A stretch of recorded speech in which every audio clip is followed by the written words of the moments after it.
Hi everybody, it's Honest John again. Now, full disclosure, I'm an atheist. But I grew up with the Bible. And of course, one of the most well-known stories in the Bible is the story of Jonah and the whale. Now, and Jonah is also featured in the Quran. So, the way the story goes, God tells Jonah to go to Nineveh and prophesy against their wickedness. Because I guess Nineveh was kind of like Vegas, a real fun place to go. But Jonah doesn't want to do that. So he thinks that he can fool God if he gets on a boat and goes to Tarshish instead. Now Tarshish is in the other direction.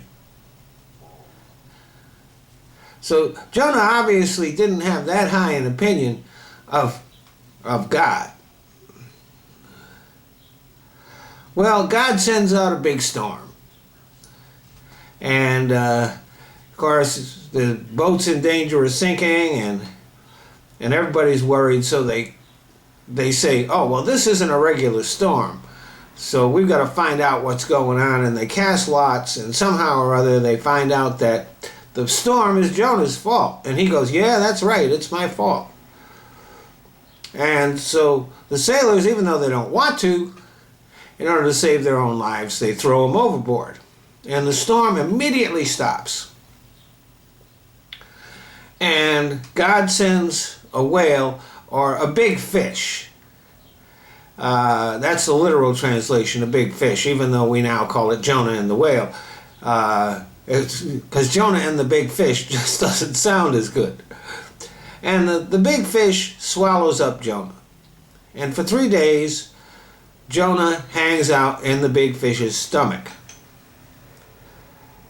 praying. And in the biblical illustrations, he's usually either standing around or sitting in what looks like a cave.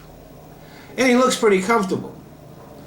However, if you're in an animal's digestive system, basically you're getting an acid bath. That's how animals digest things.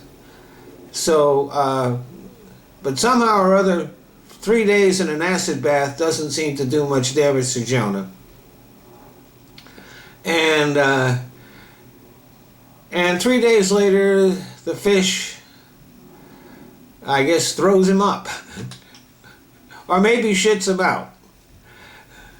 So I don't know whether Jonah was a piece of puke or a turd.